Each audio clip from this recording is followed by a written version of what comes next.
जय कृष्ण दोस्तों। नमस्कार दोस्तों। श्रीमद् भागवत महापुराण का हम लोग अध्ययन कर रहे हैं और अभी हमारा प्रथम स्कंद चल रहा है। प्रथम स्कंद से हम 7वें अध्याय तक जो है कि भी पढ़ चुके हैं। 7वें अध्याय में हमने देखा कि किस तरह से अर्जुन ने अश्वत्थामा का मानवर्धन किया, क्योंकि अश्वत्थामा ने द्रौपदी के पुत्रों का वध कर दिया था और कृष्ण के कहने पर अर्जुन ने जो है कि उनको मारना चाहा, लेकिन फिर भी उनको जो है कि भी द्रौपदी के कहने पर उन्होंने बोला कि ये गुरुपुत्र हैं, इनको न मारा जाए। तो उन्होंने फिर उसका मानवर्धन किया और उनके जो सिर पे जो मणि थी अश्वत्थामा की, वो अर्जुन ने निकाली। आज हम 8वां अध्याय का शुभारंभ करेंगे और उससे पहले मेरी आपसे विनती है कि कृपया अगर आपको वीडियो अच्छा लगता है इसको लाइक करें, शेयर करें, सब्सक्राइब करें और बेल आइकन ज़रूर दबाएं ताकि अगला वीडियो आप तक सबसे पहले पहुंचे।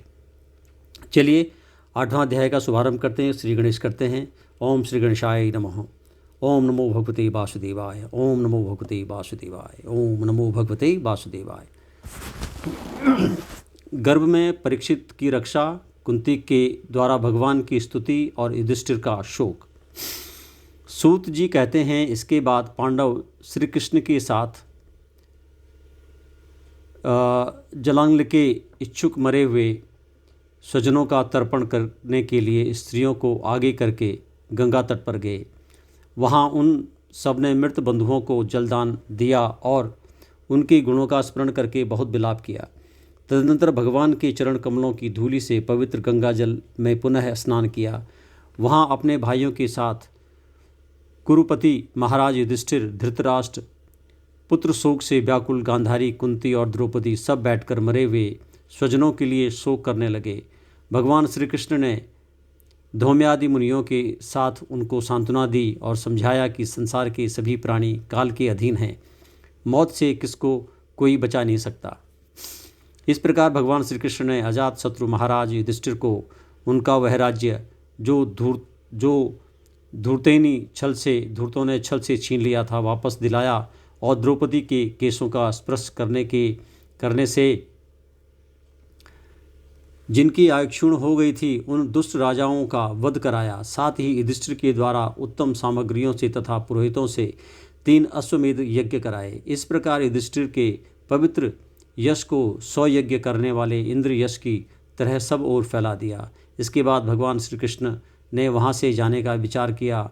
उन्होंने इसके लिए पांडवों से विदा ली और व्यास आदि ब्राह्मणों का सत्कार किया। उन लोगों ने भी भगवान का बड़ा ही सम्मान किया। तदनंतर सात्यकी और उद्धव के साथ द्वारका जाने के लिए वे रथ पर सवार हुए। उसी समय उन्होंने देखा कि उत्तरा भय से विह्वल होकर सामने से दौड़ी चली आ रही है।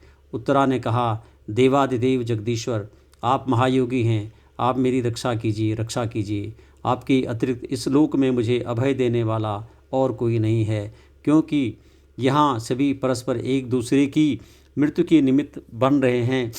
प्रभु, आप सर्वशक्तिमान हैं। यह दहकते हुए लोहे का बाण मेरी ओर दौड़ा आ रहा है। स्वामिन, यह मुझे भले ही जला डाले परंतु मेरे गर्व को नष्ट न करे, ऐसी कृपा कीजिए। सूत जी कहते हैं, भक्त वत्सल भगवान श्री कृष्ण उसकी बात सुनते ही जान गए कि अश्वत्थामा ने पांडवों के वंश को निर्जीव करने के लिए ब्रह्मास्त्र का प्रयोग किया है। सौनक जी, उसी समय पांडवों ने भी देखा कि जलते हुए 5 बाण हमारी ओर आ रहे हैं, इसलिए उन्होंने भी अपने अपने अस्त्र उठा लिए। सर्वशक्तिमान भगवान श्री कृष्ण ने अपने अनन्य प्रेमियों पर, शरणागत भक्तों पर बहुत बड़ी विपत्ति आई जानकर अपने निज अस्त्र सुदर्शन चक्र से उन निज जनों की रक्षा की। योगेश्वर श्री कृष्ण समस्त प्राणियों के हृदय में विराजमान आत्मा हैं। उन्होंने उत्तरा के गर्भ को पांडवों की वंश परंपरा चलाने के लिए अपनी माया के कवच से ढक दिया। सौनक जी, यद्यपि ब्रह्मास्त्र अमोघ है और उसके निवारण का कोई उपाय भी नहीं है, फिर भी भगवान श्री कृष्ण के तेज के सामने आकर वह शांत हो गया। यह कोई आश्चर्य की बात नहीं समझनी चाहिए, क्योंकि भगवान तो सर्वमय हैं।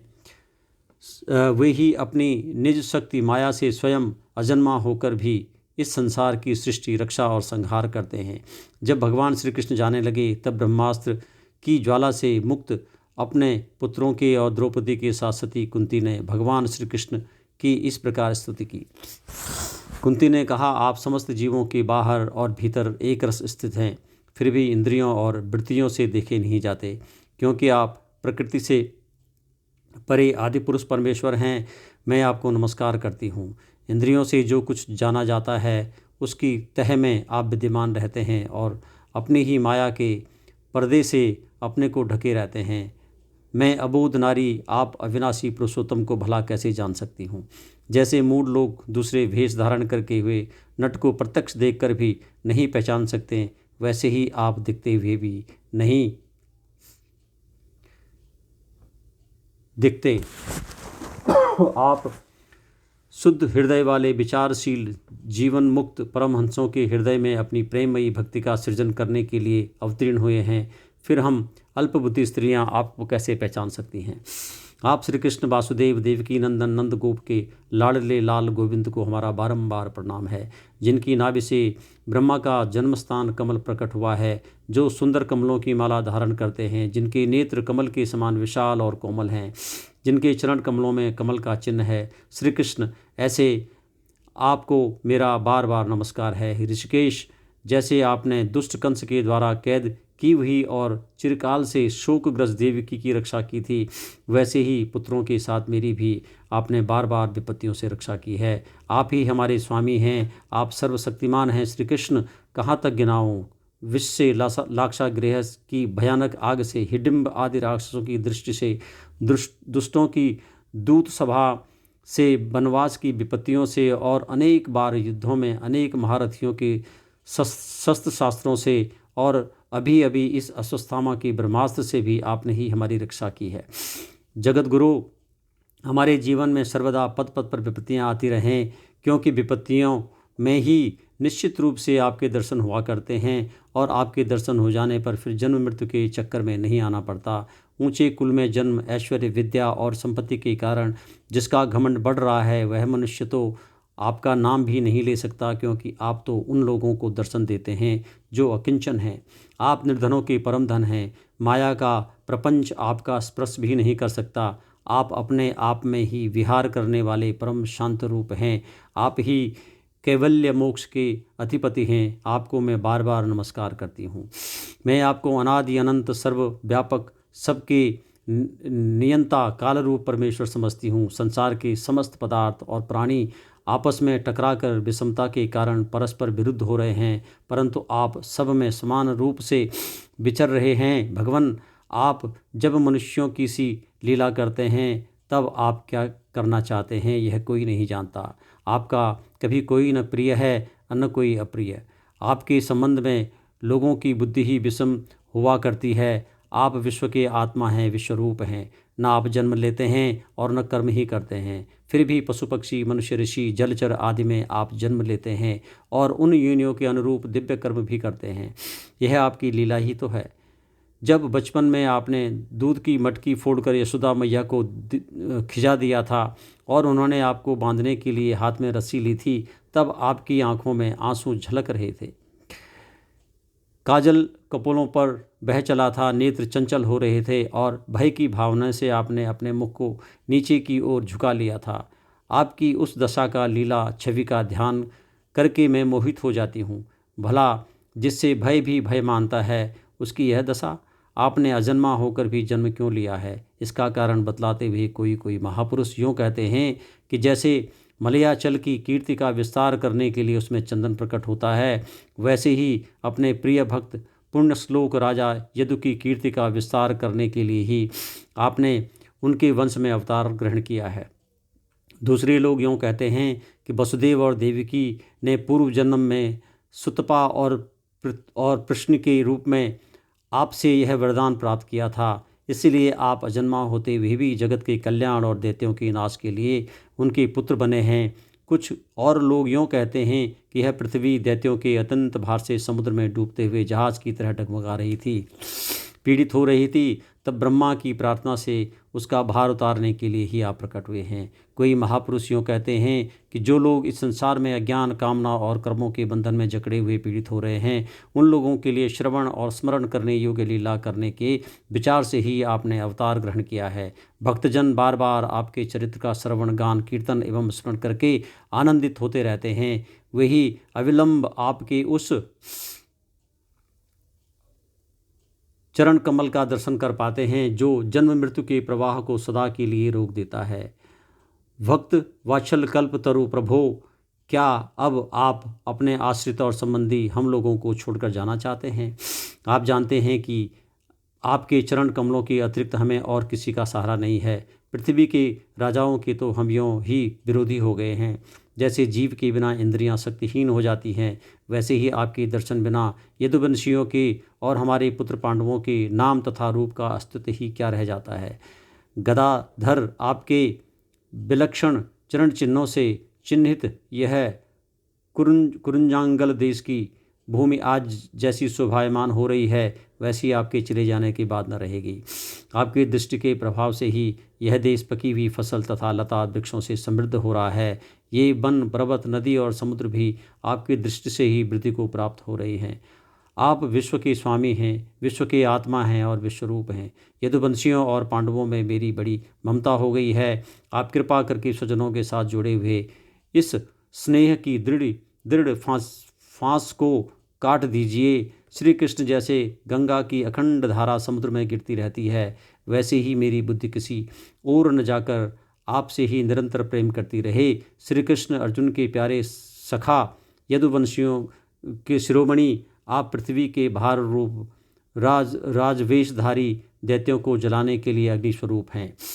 आपकी शक्ति अनंत है। गोविंद, आपका यह अवतार गौ, ब्राह्मण, देवताओं का दुखों मिटाने के लिए है। योगेश्वर चर के गुरु भगवान, मैं आपको नमस्कार करती हूँ। सूत जी कहते हैं, इस प्रकार कुंती ने बड़े मधुर शब्दों में भगवान की अधिकांश लीलाओं का वर्णन किया।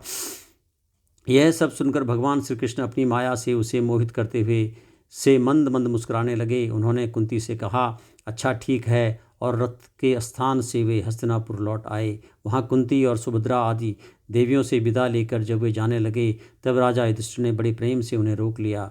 राजा युधिष्ठिर को अपने भाई बंधुओं के मारे जाने का बड़ा शोक हो रहा था। भगवान की लीला मर्म जानने वाले व्यास आदि महर्षियों ने और स्वयं अद्भुत चरित्र करने वाले भगवान श्री कृष्ण ने भी अनेकों इतिहास कहकर उन्हें समझाने की बहुत चेष्टा की, परंतु उन्हें सांत्वना न मिली। उनका शोक न मिटा। शौनकादि ऋषियों धर्म पुत्र राजा युधिष्ठिर को अपने स्वजनों के वध से बड़ी चिंता हुई। वे अविवेक युक्त चित्त, स्नेह और मोह के वश में होकर कहने लगे, भला मुझ दुरात्मा के हृदय में बद्धमूल हुए इस अज्ञान को तो देखो। मैंने शियार कुत्तों के आहार इस अनात्मा शरीर के लिए अनेक अक्षौहिणी सेना का नाश कर डाला है। मैंने बालक, ब्राह्मण, संबंधी, मित्र, चाचा, ताऊ, भाई, बंधु और गुरुजनों से द्रोह किया है। करोड़ों वर्षों में भी नरक से मेरा छुटकारा नहीं हो सकता। यदि शास्त्र का वचन है कि राजा यदि प्रजा का पालन करने के लिए धर्म युद्ध में शत्रुओं को मारे तो उसे पाप नहीं लगता, फिर भी इससे मुझे संतोष नहीं होता। स्त्रियों के पति और भाई बंधुओं को मारने से उनका मेरे द्वारा यहाँ जो अपराध हुआ है, उसका मैं गृहस्योचित यज्ञ योगादिकों के द्वारा मार्जन करने में समर्थ नहीं हूँ। जैसे कीचड़ से गंदला जल स्वच्छ नहीं किया जा सकता, मदिरा से मदिरा की अपवित्रता नहीं मिटाई जा सकती, वैसे ही बहुत से सिंघाबहुल यज्ञों के द्वारा एक भी प्राणी की हत्या का प्रायश्चित नहीं किया जा सकता है। यहाँ पे 8वां अध्याय का समापन होता है। दोस्तों, अगला अध्याय हम अगले वीडियो में इसका अध्ययन करेंगे। तब तक के लिए बहुत बहुत धन्यवाद। आपको मेरा वीडियो अच्छा लगे कृपा करके इसे लाइक करें, शेयर करें, सब्सक्राइब करें और मेरा हौसला बढ़ाएं। धन्यवाद।